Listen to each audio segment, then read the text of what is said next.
Why do Democrats keep making up these stories when everybody knows they're lying? Y'all like the video right here and check this out. HHS Secretary Robert F. Kennedy Jr. defending massive cuts to his department while appearing at a pair of confrontational congressional budget hearings yesterday.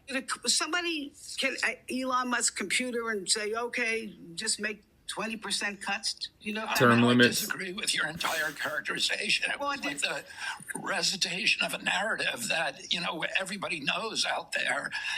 The internet is a series of tubes. Do you disagree with the cuts that are being proposed for Medicaid right now? Oh, the cuts to, this is I don't know if you understand this or whether you're just mouthing, the Democratic talking points. He is.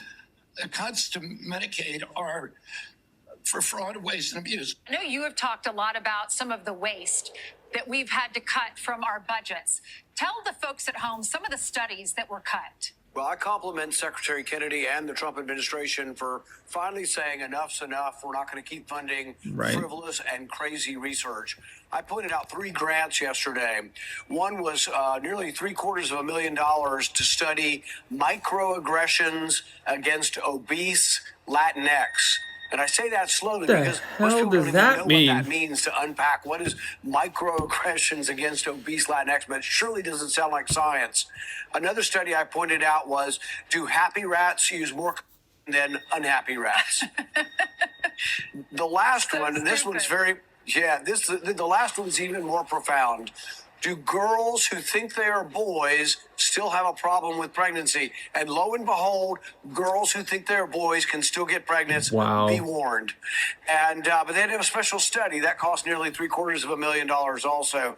So this kind of craziness has been going on, fraud. not for a couple years. This didn't start in the Biden years. This has been going on since the 70s. William Proxmire complained about it for 2 decades. Lord. I've been complaining about it for a decade.